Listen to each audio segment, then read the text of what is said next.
UKLO 1 year masters. No IELTS required up to 5 years visa. High visa success rate.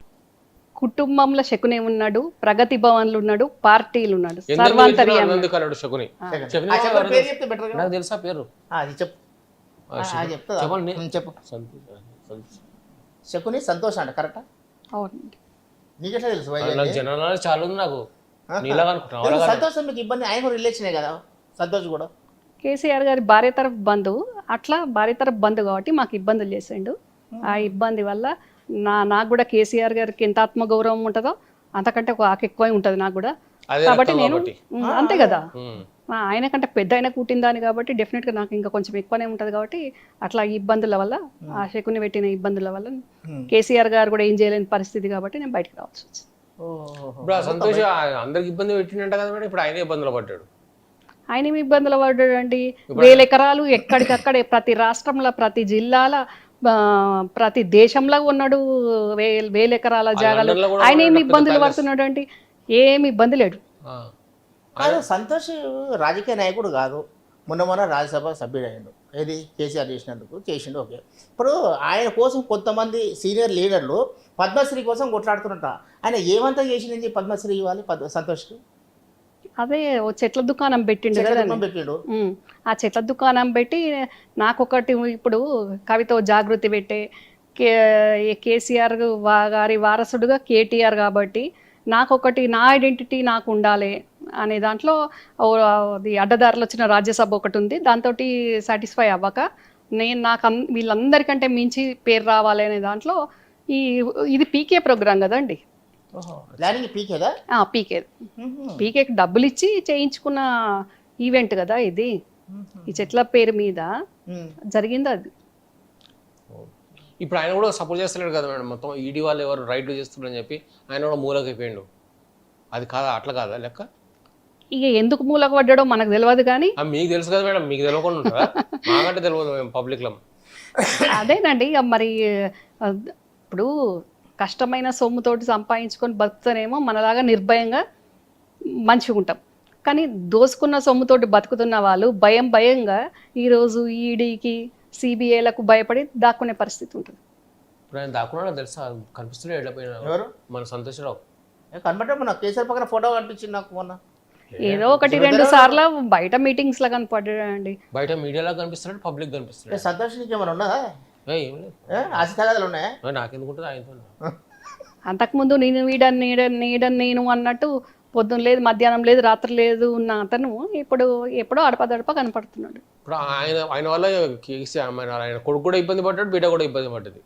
కవిత కూడా, ఆయన పేరు, కొడుకు పేరు రామారావు, కేటీఆర్, ఆయన వాళ్ళు కూడా ఇబ్బంది పడ్డట్టుగా చాలాసార్లు పేపర్లు వచ్చింది. అందరికి ఇబ్బందేనండి వాడి వల్ల. ఎందుకంటే సంతోషం వల్ల ఇంతమంది ఇబ్బంది పడుతున్నారని కేటీఆర్ కానీ కేసీఆర్ తెలుసుకుంటలేరు వాళ్ళు. మరి కవిత, కేసీఆర్కి సంతోష్ చెప్పింది వేదం, కేటీఆర్కు తెలుసు, కానీ ఏం చేస్తాడు, అక్కడ చేయలేని పరిస్థితి అది అక్కడ జరుగుతుంది. ఇప్పుడు కేసీఆర్ దగ్గర కూడా కొంచెం దూరం పెట్టినట్టు వార్తలు వస్తున్నాయి మేడం, అంతేనా? నిజమేనా అది? ఏదో ఇప్పుడైతే వెళ్ళట్లేదు ప్రగతి భవన్కు, ఎప్పుడో ఒకసారి వెళ్తున్నాడు అనేది ఉన్నది ఇన్ఫర్మేషన్. సరే మేడం, అదైపోయింది. ఇప్పుడు కాంగ్రెస్ నాకు తెలుసు, ఇంతవరకు మీరు ఏ పార్టీ లేరు కాబట్టి మళ్ళీ టీఆర్ఎస్లో పోదాం అనుకుంటారు, బీఆర్ఎస్లో పోదాం అనుకుంటారా మీరు? లేదండి, లేదు. మరి మొన్నదా కాంగ్రెస్ నుండి ఎందుకు బయటకు వచ్చిర్రు? చెప్పాను కదా, పార్టీలో ఇప్పుడు సోషల్ వర్క్ చెప్పాను కదా అండి. అక్కడ రేవంత్ రెడ్డి గారి కంటే ముందున్న పిసిసి ప్రెసిడెంట్ తోటి ఇబ్బంది జరిగింది కాబట్టి ఆ ఇబ్బంది వల్ల అది కూడా ఇక్కడున్న శకుని, అక్కడున్న పిసిసి ప్రెసిడెంట్ ఇద్దరు కొల్యూడ్ అయి ఉన్నారు కాబట్టి అట్లా ఇబ్బంది జరిగింది కాబట్టి నాకు సెల్ఫ్ రెస్పెక్ట్ దెబ్బతిని బయటకు రావాల్సి వచ్చింది. ఉత్తమ్ కుమార్ రెడ్డి లేడు కదా ఇప్పుడు ప్రెసిడెంట్ గా, ఈయన ఉన్నాడు, రేవంత్ రెడ్డి ఉన్నాడు, మళ్ళీ ఇంకా కుల్లం కదా మొత్తం. అవునండి, మరి ఇప్పుడు వెళ్ళొచ్చు కదా, హాయిగా వెళ్తాను. పాత పార్టీ కదా మీది. అవునండి. ప్లానింగ్ ఏంటి, ఏ పార్టీలోకి పోదామని? చూడండి ముందు నన్ను చూడమంటారా? మీరు చూస్తారు, మీ ద్వారా అందరు చూస్తారు కదా. అంటే సొంత పార్టీ పెట్టే ఆలోచన ఉందా? లేదండి, అట్లాంటి అంత సొంత పార్టీ పెట్టేంత 1000 కోట్లు నా దగ్గర లేవు, అంత అవసరం కూడా నాకు లేదు. మనం ప్రజల పక్షాన ఉన్నప్పుడు మనకు ఒక పార్టీ ఉండాలి అనేది ఏముండదు. ప్రజల పక్షాన ఉండాలనుకున్నప్పుడు ఇట్లా మనలాగా కూడా మాట్లాడచ్చు. అసలు ఇంకోటి మేడం, అసలు మీ నాయన రాజకీయాల్లో లేడా? ఉన్నారండి, మా నాన్నే ఫస్ట్ లీడర్ మా ఫ్యామిలీలో. మరి ఆయన అసలు పేరు బయటకు రాదా ఆయనది? అట్లా రానియకుండా రాకుండా చేసేస్తున్నారు కదా చేసేది. వీళ్ళు. యా మీరన్నా చెప్పాలి కదా మరి ఆయన ఎందుకు చెప్పానండి, ఆ, కల్వకుంట్ల రంగారావు బిడ్డ రమ్యారావు అని అందరికి తెలుసు కదండి. ఇప్పుడు అనేక పార్టీలు ఉండే గంగారావు గారు కాంగ్రెస్లో ఉండే అండి, కాంగ్రెస్లో కాంగ్రెస్లో ఏం పోస్ట్లో ఉండే డిస్టిక్ ప్రెసిడెంట్ ఉండే, మెదక్ డిస్టిక్ ప్రెసిడెంట్. అప్పుడు కేసీఆర్ పొజిషన్ ఏంటి? నాన్న ఫస్ట్ కాంగ్రెస్ లీడర్, నాన్ననే బాబాయిని కేసీఆర్ని రాజకీయాలకు తీసుకొచ్చాక కేసీఆర్ గారు అప్పుడు ఈ యూత్ కాంగ్రెస్ ప్రెసిడెంట్ అయ్యిండ్రు, వైస్ ప్రెసిడెంట్ అయ్యిండ్రు. ఓకే ఓకే తర్వాత నాన్ననే మదన్ మోహన్ గారి దగ్గర పిఏ ఉంచితే అక్కడ వండుకుంటూ తర్వాత మదన్ మోహన్ గారి మీదనే పోటీ చేసిండ్రు కదా కేసీఆర్ ఫస్ట్ టైం. తెలుసా మీ నాయన తెలుసా విషయం? ఎందుకు తెలుసా అండి? ఆ, నాన్న లేనిది బాబాయ్ రాజకీయమే లేదు కదండి. ఆ. అప్పుడు పార్టీ పెట్టినప్పుడు కూడా ఏదో ఫండ్ ఏదో ఇచ్చిందంట ఏమన్నా మేడం? పార్టీ పెట్టినాక ఫండ్ ఇవ్వడం కాదు, కేసీఆర్ అనే వ్యక్తి, ఇప్పుడు కేసీఆర్, అప్పుడు కల్వకుంట్ల చంద్రశేఖరరావు అనే వ్యక్తి ఎమ్మెల్యే కాకముందు, వ్యక్తి ఎందుకంటున్నా అంటే ఎమ్మెల్యే కాకముందు ఒక వ్యక్తి, టీడీపీ కూడా అప్పుడు పుట్టిన పార్టీ కాబట్టి ఆ పార్టీకి వెళ్ళిన చంద్రశేఖరరావు గారికి ఒక దగ్గరికి వెళ్ళి మాట్లాడాలి అని అంటే ఒక 100 మంది కానివ్వండి, ఒక 1000 మంది కానివ్వండి, అక్కడ గ్యాదర్ చేసేది మా నాన్న చేశారు. అట్లా మా నాన్న అంతా గ్యాదర్ చేసినాక ఆయన వెళ్ళి మాట్లాడేది. అది సో అప్పటి నిజంగా అన్నీ నాన్నయ్య నడిపించిండ్రు అప్పుడు. ఇప్పుడు నాన్న పేరే రాకుండా చేసేస్తుంటారు. అదే అంటున్నా, అసలు తెలియలేదు. గంగారావు గారు అంటే ఎవరంటే ఎవరికి తెలియదు మామూలుగా. గ్రేటే కేసీఆర్ సార్, గ్రేటే. అంటే ఎవరెవరైతే వెరీ గ్రేట్. ఎవరెవరైతే అప్పుడు స్ట్రాంగ్ ఉండేవాళ్ళు వాళ్ళందరినీ పక్క జరపడంలో గ్రేటే. రాజకీయం చేసినాడు, కరెక్ట్ రాజకీయం, పొలిటీషియన్. అంటే లీడర్లది వేరండి, డిఫరెంట్. ఇక్కడ అన్న పేరు రాకుండా చేసేంత పాపాత్ముడు కేసీఆర్ కాదు, కానీ అక్కడ అయినది నడవదు. సో అందుకని ఇప్పుడు రమ్యారావు పొలిటికల్గా బయట కనిపిస్తుంది కాబట్టి కేసీఆర్కి ఒక అన్నున్నాడు అనేది బయటికి తెలుసు. లేకుంటే రమ్యారావు పాలిటిక్స్ లేకుంటే కేసీఆర్కి అన్నున్నాడు అనే వాస్తవం కూడా బయటికి ఎవరికి తెలియదు కదండి. ఇప్పుడు అన్నదమ్ములు చాలా మంది ఏంటంటే ఆస్తి తగాదులో విడిపోతుంటారు. కానీ ఇప్పుడు వీరి అన్నదమ్ములు కేసీఆర్ ప్లస్ మీ నాన్నగారు విడిపోవడానికి కారణం? వాళ్ళు విడిపోలేదండి ఎప్పుడు కూడా. నానా బాబాయ్ ఎప్పుడు కూడా విడిపోలేదు. వాళ్ళు చాలా బాగా మంచిగా కలిసి ఉండేవాళ్ళు, ఒకరికొకరు కోఆపరేటింగ్ ఉండేవాళ్ళు. నాన్న చనిపోయాక కూడా నా పెళ్ళి బాబాయ్ చేశాడు. ఎప్పుడైతే ఈ శకుని ఫ్యామిలీ ఎంటర్ అయిందో అప్పుడు మీరన్న కొన్ని చెక్లు చిన్న పిల్లలే కదా మరి. నేను చెప్పనీయండి, 93లో మా ఫాదర్ చనిపోయారు, 94లో నా మ్యారేజ్ అయింది, 94లో నా మ్యారేజ్ అయ్యాక మా నానమ్మ చనిపోయింది. మా నానమ్మ చనిపోగానే ఈ అక్కడ తమిళనాడులో ఎట్లా మన్నార్గుడి మాఫియా ఎట్లా ఎంటర్ అయిందో సేమ్ ఇక్కడ కొదురుపాక మాఫియా ఎంటర్ అయ్యి ఈరోజు ఈ పరిస్థితి వచ్చింది. తెలంగాణలో ఇబ్బంది పడుతున్న వాళ్ళకి కానివ్వండి, టీఆర్ఎస్ పార్టీలు ఇబ్బంది పడుతున్న వాళ్ళకి కానివ్వండి, ప్రతి ఒక్కరికి కూడా. అయితే మీ మ్యారేజ్ మాత్రం కేసీఆర్ చేసిండు. కట్నం ఇచ్చిండు, ఎంత కట్నం ఇచ్చిండు అప్పుడు? 94 అంటే తక్కువ ఉంటుండే కదండి, ఇట్లా కోట్లు ఉండకపోతుండే కదా, లక్షలే ఉంటుండే కదా. అప్పటి 2 లక్షలు ఇచ్చిండు మరి మీకు?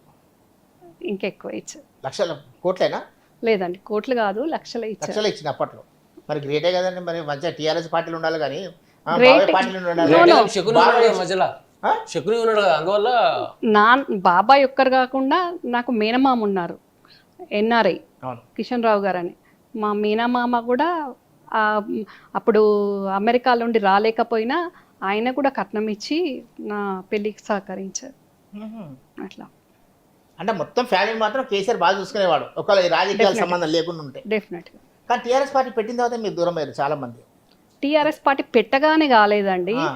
టీఆర్ఎస్ పార్టీ ఎప్పుడు ఇంకా 2014లో గవర్నమెంట్ వచ్చింది, 2012 నుంచి అప్పుడు దూరం కావాల్సి వచ్చిందండి.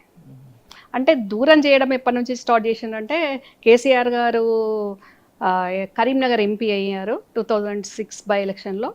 అప్పటి నుంచి ఈ శకుని ఫ్యామిలీ మమ్మల్ని హరీష్ను కానీ నన్ను కానీ ఇబ్బంది పెట్టుకుంటూ చాలా ఇబ్బందులకు గురి చేస్తే ఇంకా హర్డ్ అయ్యి బయటికి రావాల్సి వచ్చింది. ఆయన ఒకడే ఇంతమందిని పార్టీ పరంగా ఇబ్బందులు చేశాడు, కుటుంబ పరంగా ఇబ్బందులు చేశాడు, అన్ని రకాల ఇబ్బందులు చేసేసింది.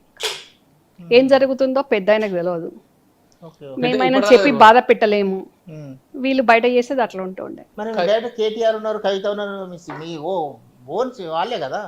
మరి వాళ్ళతో చెప్పలేదు మీరు ఇట్లా జరుగుతుంది, నాకు అన్యాయం జరుగుతుందని. కేసీఆర్ కేటీఆర్ కవిత 2005 వరకు వాళ్ళు అమెరికాలోనే ఉన్నారు. వాళ్ళు 2006లోనే వచ్చారు. వచ్చాక కూడా ఇంకెట్లా అయిపోయింది, వీళ్ళు చెప్పిందే వేదం అనేటట్టు వాళ్ళని కూడా అట్లా మౌల్డ్ చేసేసి. చెప్పాను కదండి, మన్నార్గూడ్ మాఫియా ఎంత పవర్ఫుల్లో, ఇక్కడ ఈ కుదురుపాక మాఫియా అనేది అంత పవర్ఫుల్. ఎప్పటిదాకా నడుస్తుందో అంటే ఇప్పుడు తమిళనాడులో జయలలిత గారు ఎట్లా పోయినారు, శశికళ నడిపితే ఇక్కడ ఈ కుదురుపాక మాఫియాకు కూడా శశికళనే హెడ్ కదండి. అవునండి, సంతోష్ వాళ్ళ అమ్మ పేరు శశికళనే. అయితే మరి ఈమె ఏందో కవిత మంది లిక్కర్ స్కామ్ అని నిజమేనా? ఈ మీలాగే నేను వింటున్నాను, మనందరం చూస్తున్నాం కదా. మీలా మేము వేరే మీరు వేరే మేడం, మేమేమో పేపర్లో చదువుతాం, టీవీలో చూస్తాము. మీరు ఇంకా కొంచెం ఫ్యామిలీలో ఉన్నారు కాబట్టి మీకు ఇంకొంచెం ఆ ప్రతిపక్షం ఉన్నారు కాబట్టి అక్కడ ఏం జరుగుతుంది మొత్తం ఫైళ్ళతో సహా వచ్చేస్తాయి మీ దగ్గరికి. ఇప్పుడు మీరు ఇక్కడ ఉన్న ఇంట్లో కూర్చున్నా కూడా ప్రగతి భవన్లో ఈరోజు కేసీఆర్ ఏం కూర తిన్నాడు, కవిత ఏం కూర తిన్నది మొత్తం లిస్ట్ వచ్చేస్తుంది మీకు.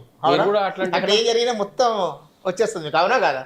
అవునండి, అందుకని దాంతో ఆడుతుంది. అక్కడ కూడా నా అభిమానులు ఉంటారు కదా, అభిమానులు ఉంటారు కదా నాకు కూడా. ఇప్పుడు మీరంటే అభిమానించే వాళ్ళు చాలా మంది ప్రగతి భవన్లు ఉన్నారు కూడా. అయితే తెలియదు మీకు లిక్కర్ స్కామ్లో కవిత ఉందా లేదా అని? లిక్కర్ స్కామ్ల కవిత ఉంది అనే ఆరోపణలతోటి కేసీఆర్ గారు తీవ్ర ఇబ్బందుల్లో ఉన్నారు, సమస్యలు ఎదుర్కొంటున్నారు. అది 100% నిజం. కేసీఆర్ గారికి తీవ్ర ఒత్తిడి అవుతుంది, మానసిక క్షోభ అవుతుంది. ఈరోజు టీఆర్ఎస్ పార్టీకి కానీ ఆయన గవర్నమెంట్కి కానీ ఇబ్బందికరమయ్యే పరిస్థితి ఈ లిక్కర్ స్కామ్. ఈ గతంలో ఎన్ని తీవ్రమైన ఇబ్బందులు వచ్చినా, ఒడిదొడుకులు వచ్చినా, సమస్యలు వచ్చినా కేసీఆర్ గారు ధైర్యంగా ఎదుర్కొన్నారు. కానీ ఇప్పుడు అట్లా ఎదుర్కొనే పరిస్థితి లేకుండా ఈ దిక్కుమాల లిక్కర్ స్కామ్ వచ్చింది.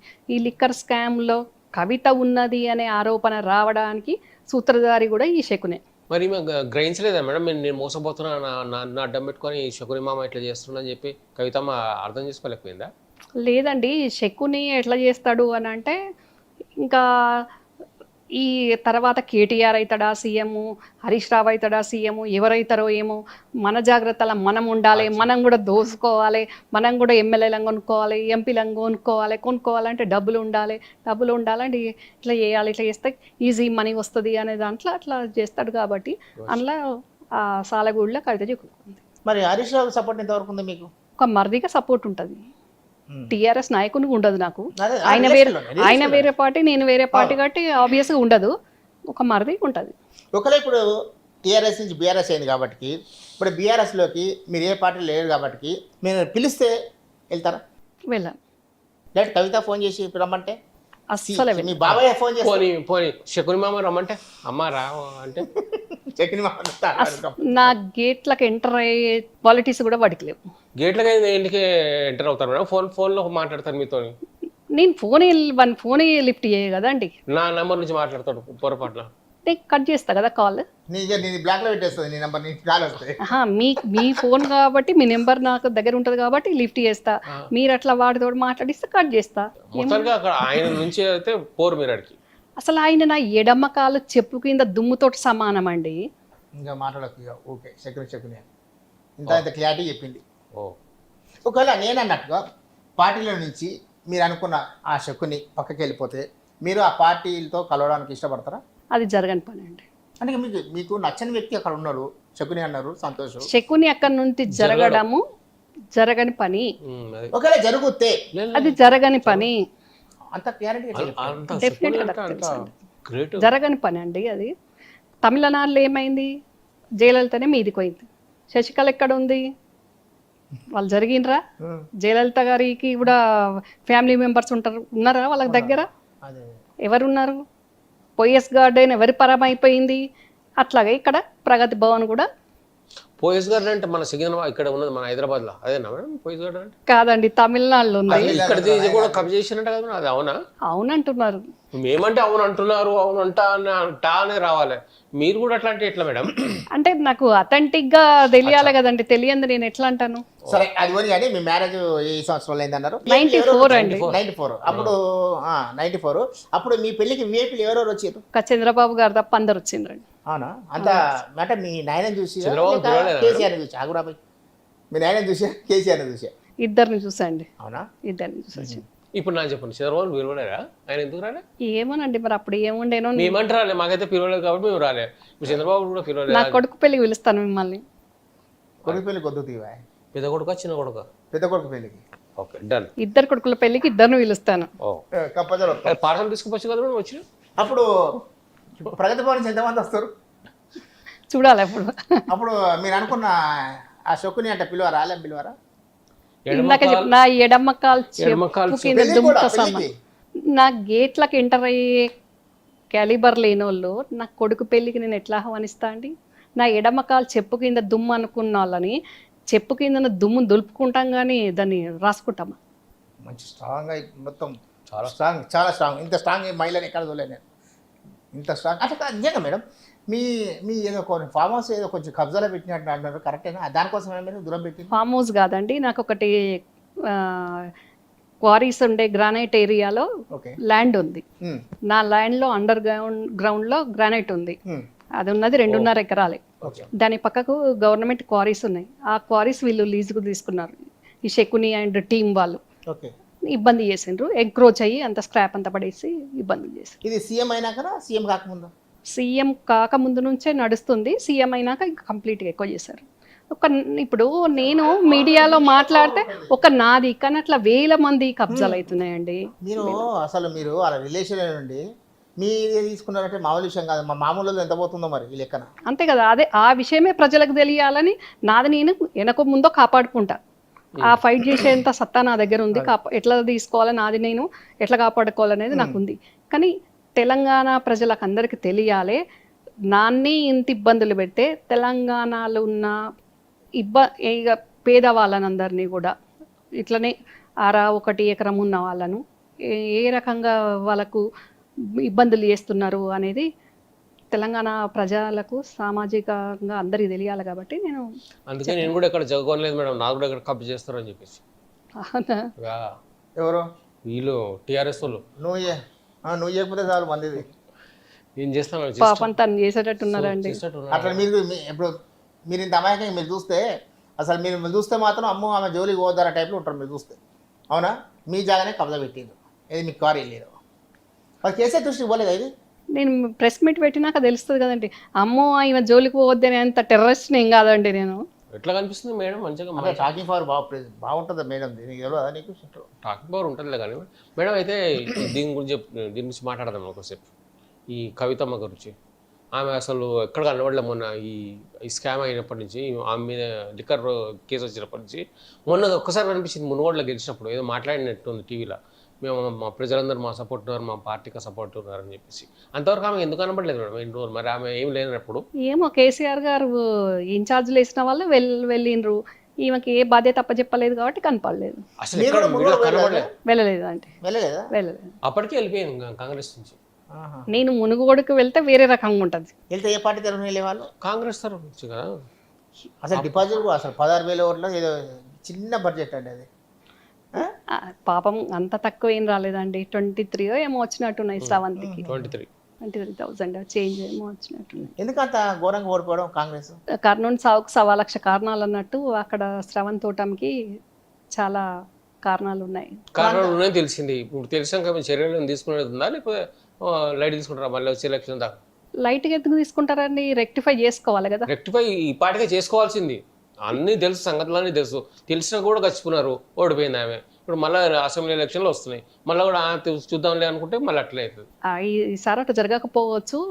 అందరూ కలిసి సమిష్టిగా, అంటే ఇంక అప్పుడు సమిష్టిగా పనిచేయడానికి కూడా ఉండదు, ఎవరిది సీటు వాళ్ళే చేసుకోవాలి. కాబట్టి కాకపోతే స్థానికంగా అందరినీ సమన్వయం చేసుకోవాలి. ఈయన కొంచెం మార్పు వచ్చింది, ఈయన దూరంలో రాహుల్ గాంధీ ఆలోచించే ధోరణిలో. మొన్న ఇప్పుడు ఇక్కడ స్పీచ్ చేసిండు ఆంధ్రప్రదేశ్ తెలంగాణలో, అప్పుడు బాగా తెలిసింది ఈయన బాగా స్ట్రిక్ట్గా ఉన్నాడు, పద్ధతిగా ఉన్నాడు. ఎవరైనా ఎంత సీనియర్ అయినా సరే ఉల్టా మాట్లాడితే తీసిపడైనా అన్నట్టుగా అన్నాడు. ఇప్పుడు ఇంకా స్ట్రిక్ట్గా అవుతాడు ఈ మునుగోడ ఎలక్షన్స్ తర్వాత. బాగా ఖర్చు పెట్టినంట కదా మేడం, పైసలు బాగా అందరూ. వాళ్ళు ఓటుకు 5,000 పైన ఇచ్చారంట టీఆర్ఎస్ వాళ్ళు. 4 గంటలు 5 అంట అట్లా. ఏమోనండి, తులం బంగారాలు అన్నారు, 40,000 అన్నారు. కాంగ్రెస్ కాంగ్రెస్ అనలేదండి, వేరే పార్టీ నాయకులు అన్నారు, వేరే పార్టీలు అన్నారు. కాంగ్రెస్ అనే మీరు మొత్తం ఎన్ని పార్టీలో పనిచేశారు మేడం? ఎన్ని పార్టీలో పనిచేయలేదండి. నేను పనిచేసింది ఒక పార్టీ, ఫస్ట్ టీఆర్ఎస్ లో ఉన్నారు కాబట్టి తర్వాత ఇక్కడికి వచ్చాను అంతే. టీఆర్ఎస్ మీకు అప్పట్లో ఏం పోస్ట్ కాదు, ఎమ్మెల్యే టికెట్ అడిగారా మీరు? నేను అడగలేదండి. బాబాయ్ కాబట్టి నేను సపోర్ట్ చేశాను. హస్బెండ్ ఎక్స్పెక్ట్ చేసిండ్రు 2009లో. ఇక్కడ నుంచి కరీంనగర్ నుంచే. కరీంనగర్ ఆల్రెడీ వీలే కదా ఉన్నది, మొత్తం కంచుకోట కదా కరీంనగర్ కేసీఆర్. అంటే అప్పటి వరకు కేటీఆర్ కవిత ఇంకెవరు లేరు కదండి. అప్పుడే కేటీఆర్కి ఇచ్చారు కదా సిరిసిల్ల 2009లో. అంటే మీకు అడిగారు, మీ హస్బెండ్కి అడిగారు ఎమ్మెల్యే టికెట్? నేను అడగలేదండి. నేను అడగలేదు. మీ హస్బెండ్కి అడిగారు? హస్బెండ్కి ఆయనకు ఇంట్రెస్ట్ ఉండే, ఆయనకు కావాలని నేను కూడా అడగలేదు బాబాయ్ని. ఆయనకు కావాలని ఇంట్రెస్ట్ ఉండే. కాకపోతే విజయశాంతి గారు వస్తారన్నారు, ఒకసారి కేసీఆర్ గారు పోటీ చేస్తారన్నారు. వాళ్ళు ఎవరు రాకుండా తను చేయాలనుకున్నారు. లాస్ట్ మినిట్లో వినోదన్నం తెచ్చి చేపించారు. ఒకవేళ మీ హస్బెండ్కి ఎమ్మెల్యే టికెట్ ఎమ్మెల్యే టికెట్ ఇచ్చినా, ఎంపీ టికెట్ ఇచ్చినా, ఇవ్వకపోయినా మన పార్టీ, మన ఇంటి పార్టీ, బాబాయ్ మనోడు అని పనిచేసాం ఏం ఆశించకుండా. కానీ ఏం ఆశించకుండా పని చేసినా కానీ వీళ్ళు మాకు ఎక్కడ థ్రెటన్ అవుతారు అనే దాంట్లో మొత్తానికే మమ్మల్ని సైడ్ చేసేస్తే వాళ్ళకి ఈజీగా ఉంటుంది అనే దాంట్లో ఈ మాఫియా పనిచేసింది. చాలా మంది బయట ఏం సక్సెస్ అంటే ఇట్లా దోచుకోవడంలో సక్సెస్ అయిపోయింది అంతే. అదే కదా వాళ్ళకి కావాల్సింది. అట్లెట్లా సక్సెస్ అయినట్టు అండి? తెలంగాణ తెచ్చుకున్నదే ఎందుకు? ఆ తెలంగాణ పేరు మీద దోసుకున్నారు వీళ్ళు. ఆ సొమ్ము దోసుకున్నది తెలంగాణ పేరు మీద దోసుకున్నారు వీళ్ళు. బందిపోట్ల లాగా కూడా దోసుకోలేదు. అట్లాంటి దొంగతనం అయితేనన్నా గతి లేక దొంగతనం చేసిందంటారు. కానీ తెలంగాణ పేరు మీద 1200 మంది విద్యార్థులు అమరులు అయినరు. ఆ కుటుంబాలు, అమరులైన కుటుంబాల పేరు మీద దోసుకున్న సొమ్ము కాదా ఇదంతా? అందులో ఎట్లా సక్సెస్ అయినట్టు అండి? ఎందరు ఆర్తనాదాలు ఉన్నాయి, ఎందరి తల్లుల కన్నీళ్లు ఉన్నాయి, ఎందరి తల్లుల కడుపు కోతున్నది. మా రాజకీయంలో అన్ని కబ్జా చేసుకుందాం అనుకున్నాం, చేసుకున్నాం. అది సక్సెస్ అన్నారండి. సక్సెస్ అని ఎట్లా అంటారు? కష్టపడి పనిచేసి రిజల్ట్ తెచ్చుకొని ప్రజలతోటి మెప్పు పొందినప్పుడు దాన్ని సక్సెస్ అంటారండి. పిచ్చోళ్ళు అంటారు.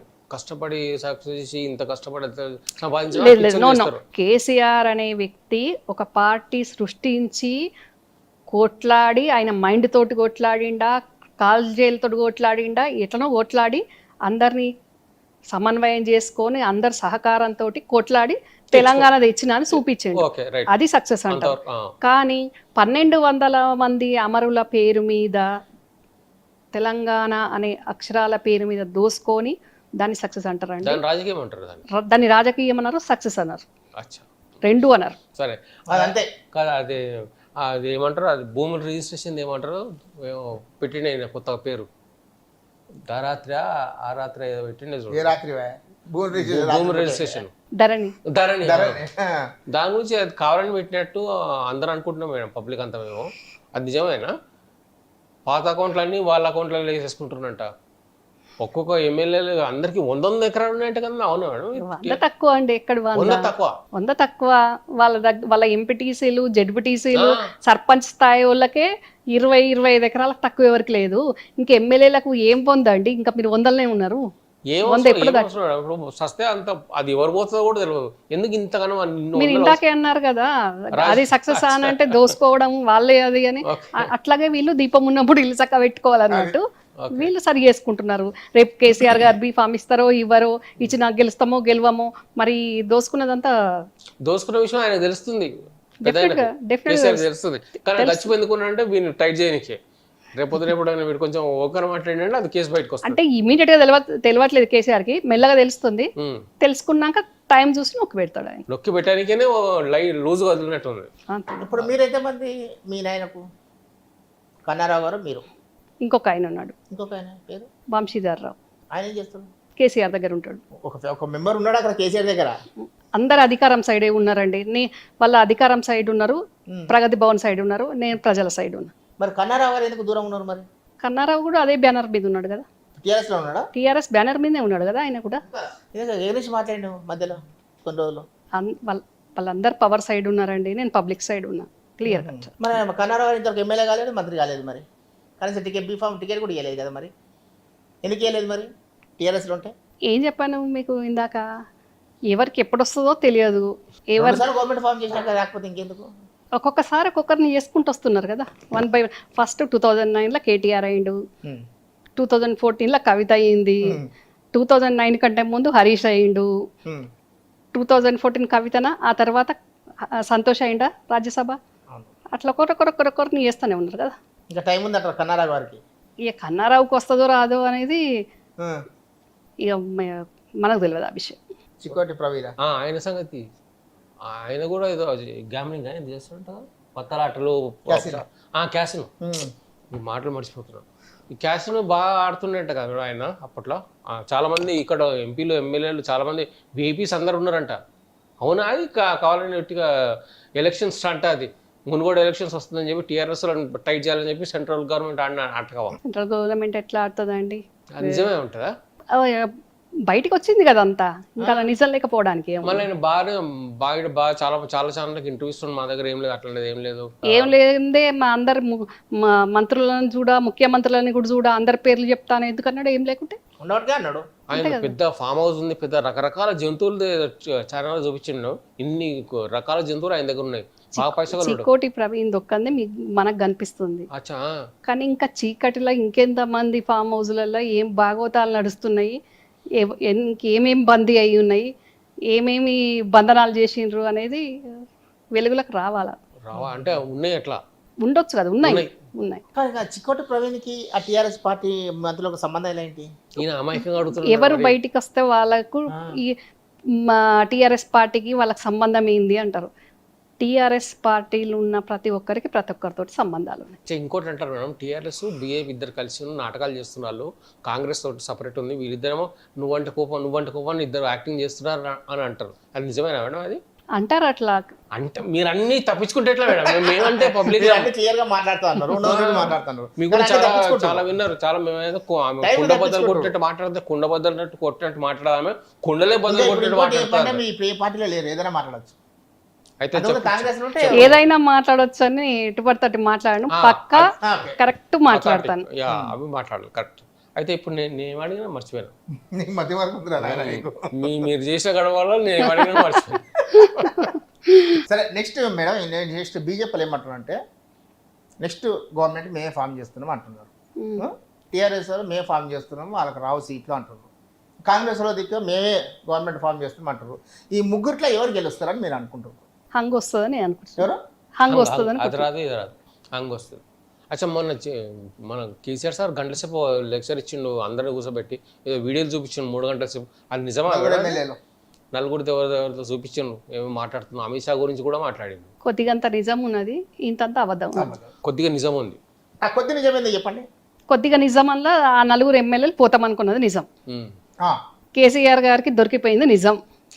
అట్లా కేసీఆర్ గారు దాన్ని బయటికి ఆ రకంగా నా ఎమ్మెల్యేలను కొనాలనుకుంటున్నారు, నా ప్రభుత్వాన్ని గులగొట్టాలనుకుంటున్నారు అని ఈ పోదామనుకున్న వాళ్ళ ఎవిడెన్స్ పక్కా దొరికింది కాబట్టి ఆ ప్రూఫ్స్ తోటి వీళ్ళని అప్రూవర్స్గా పక్కకు గుసబెట్టుకొని మొత్తం అదంతా రెడీ చేసి దాన్ని క్రియేట్ చేసి మొత్తం అట్లా బయటికి మొత్తం సెంట్రల్ గవర్నమెంట్ అందరిని చూపించేసిండు. సెంట్రల్ లో కూడా మీడియాలో కేసీఆర్ గారు ఫక్త్ రాజకీయ నాయకుడు కదా, డెఫినెట్ గా దాన్ని రాజకీయంగా వాడుకుంటారు కదా. మరి అలాంటప్పుడు టీఆర్ఎస్ పార్టీలో బయట పార్టీ ఎమ్మెల్యేలు కూడా లాక్కూడదు కదా, మరి దాని గురించి పరిస్థితి అదే కదా ఇప్పుడు బయట అందరు మాట్లాడుకునేది. ఇప్పుడు కేసీఆర్ గారు మాట్లాడుతున్నారు, మొత్తుకుంటున్నారు, నా ప్రభుత్వం గూలగొడుతుంది, బీజేపీ నా ఎమ్మెల్యేలను ఎత్తుకపోతున్నారు అని. మరి అంతకుముందు మీరు ఎంతమందిని గుంజుకపోయినరు, ఎంతమందిని ఎత్తుకపోయినరు అనేది తెలంగాణ ప్రజలు మాట్లాడుకుంటున్నారు, వివిధ పార్టీల నాయకులు మాట్లాడుకుంటున్నారు. ఆయన చేసినప్పుడు ఒక రకంగా ఉంటుంది, ఇప్పుడు ఒక రకంగా ఉంటుందా అనేది ఎవరికి కానీ తన వరకు వచ్చేంత వరకు తెలియదు కదా అని మాట్లాడుకుంటున్నారు బయట. ఇంకోటి మేడం, మునుగోడు ఎలక్షన్స్ ముందు ఆ ఈడీ వాళ్ళని అందరినీ రాజకీయ నాయకుల మీద వదిలేరు, కవితను అరెస్ట్ చేస్తా అన్నట్టుగా అన్నారు. ఇదంతా ఎందుకన్నారు? బీజేపీ గవర్నమెంట్ అంటే ఈయనను భయపెట్టేయడానికి అన్నారు అన్నట్టుగా అనుకున్నారు. అప్పుడు మునుగోడులో భయపెట్టి చేద్దామని చెప్పేసి ఈయన ఏం చేసిండు, చాలుగా ఎలక్షన్ అయిపోయినాక ఇగో మీ 4 ఉన్నారు, ఈ 4 మాకు దొరికినరు, ఈ ఎవిడెన్స్తో దొరికినని సెంట్రల్ గవర్నమెంట్కి రాబోయే ఎలక్షన్లో మోడీ సార్కి భయపెట్టిద్దామని చెప్పి ఈయన చేస్తుండ్రు. టిట్ ఫర్ టాట్ అంటారు కదా మేడం, అట్లా అది కరెక్టా మేడం? టిట్ ఫర్ టాట్ కరెక్టే కదండి అది. ఈయనకు భయపెట్టిస్తుంది, ఈయనకు భయపెట్టిస్తుంది, ఇద్దరు కలిసి డ్రామాలు చేస్తుండ్రా ఎట్లా? డ్రామానే ఏం కాదు, అది నిజమే. నువ్వు నన్ను ఇబ్బంది పెడితే నేను ఇబ్బంది పెడతాను, నేను ఇబ్బంది పెడితే నేను ఇబ్బంది పెడతాను అనే టైప్లో ఒకరికొకరు ఎవరికి దొరికిన ఎవిడెన్స్లతోటి వాళ్ళు ఒకరినొకరు లొంగ తీసుకునే విధంగా భయపెట్టే విధంగా చేసుకుంటారు. లాస్ట్కి ఎవరు గెలుస్తారు మేడం క్లైమాక్స్ లో? చూడాలి మనం. మీరు కాంగ్రెస్ పార్టీకి వచ్చేది కొంచెం మారేట్ అనిపిస్తుంది మేడం, దేనికి కారణం ఏంటి? లేదండి, మీ మాటలో కావచ్చు. నో నేను ఎప్పుడు మారానండి, నాకు మారాల్సిన అవసరము లేదు. నేను ఎప్పుడు ప్రజల పక్షాన నేను ఎప్పుడు ఇట్లాగే ఉంటాను, ప్రజల పక్షాన్నే ఉంటా, నిజాన్ని నిర్భయంగా చెప్తా. నేను ఎవరికి భయపడేదాన్ని కాదు, భయపడాల్సిన అవసరం నాకు లేదు. నేను భయపడేటట్టు తప్పు చెయ్యలేదు, చెయ్యను కూడా. మొత్తం చెప్పేసి సినిమాంతా చెప్పింది ఒక మాటలో, రామాయణం కట్టేది కొట్టేది వచ్చినట్టుగా మొత్తం చెప్పేసి. కాదు మేడం, ఇంకోటి మీకు ఫామ్ హౌస్ తీసుకోలేదు ఇంతవరకు? నేనేం చెప్తున్నానండి, మీ నాన్నగారు ఉన్నప్పుడు, మా నాన్నగారు ఉన్నప్పుడైనా టీఆర్ఎస్ పార్టీ గవర్నమెంట్ ఫామ్ చేయక ముందైనా ఎవరికి కనీసం హైదరాబాద్లో కానీ డిస్టిక్లో కానీ మా బంధువులకి ఎవరికి 100 గజాలు దిక్కులేని రోజుల్లో నేను 1200 గజాల ఇంట్లో ఉన్నానండి. నాకు అప్పటికే పెద్ద గెస్ట్ హౌస్, నాకు అన్నీ ఉన్నాయి అప్పటికే. ఎప్పుడైతే 2014లో టీఆర్ఎస్ గవర్నమెంట్ వచ్చిందో అప్పటి నుంచి ఈ ఫామ్ హౌస్ అనే పదం వాడుకలకు వచ్చింది, స్టైల్గా ఫామ్ హౌస్, దాని ఫామ్ హౌస్ అనేది వాడుకొచ్చింది. అంతకుముందే అందరికీ అన్నీ ఉన్నాయి, అంతకుముందే నాకు కూడా 100 ఎకరాలు ఉన్నాయి కరీంనగర్లో. ఉన్నదండి సొంతం. 100 అంటే 100 లేదు, కొంచెం తక్కువ. సొంతం అంటే క్వశ్చన్ ఏంది? సొంతమేనండి. సొంతం అంటే పెళ్లి అయినాక పెళ్లి అమ్మగారు వాళ్ళ అత్తగారు వాళ్ళ తెలియాలి కదా, అటు సైడ్ ఉంది ఇటు సైడ్ ఉంది, అట్లా బోత్ సైడ్. ఏం లేదు సొంతం అండి. నేను ఇప్పుడు ఆయన అడిగిన దాంట్లో, సత్యాన్ని అడిగిన దాంట్లో తప్పేం లేదు. టీఆర్ఎస్ వాళ్ళు దోసుకున్న ఫామ్ హౌజులు కాబట్టి, దోసుకున్న సొమ్ములు, దోసుకున్న భూములు కాబట్టి నాది కూడా అట్లా నేను అనుకుంటున్నామో. నేను దోసుకోలేదు, నాకు 2014 ముందే అన్ని ఉన్నాయని నేను చెప్పాను. 100 ఎకరాలు ఉంది కరీంనగర్లో. మీకు కరీంనగర్లో కాదు, కరీంనగర్ దగ్గర ఊరు ఉంటుంది, ఆ ఊర్లో ఉంటది. 100 తక్కువ ఇప్పుడు లేదండి, కొంచెం తీసేస్తున్నాం. ఎందుకు పెంచుకోవాలి కానీ తీయడం రాజకీయాల్లో? తీయాలంటే రాజకీయాలు ఉన్నాం కాబట్టి తీయాల్సి వస్తుంది. ఖర్చులు అవుతాయి కదా అన్ని. What is the stupid question you are asking? That disturbing a lot కదా మేడం. రాజకీయాలు రాజకీయ నాయకులు ఎవరైనా శుద్ధ డబ్బులు పెడుతున్నారా? పెట్టే వాళ్ళు కూడా ఉన్నారండి. పెట్టే వాళ్ళు వెలుగులకు రారు. ఇట్లా ఒక అద్భుతం చేస్తాము అని ఇట్లా మభ్యపెట్టే వాళ్ళే ప్రజలకు కనబడుతున్నారు. దోసుకునే వాళ్ళు ప్రజలకు కనబడుతున్నారు. మభ్యపెట్టి దోసుకునే వాళ్ళు ప్రజలు.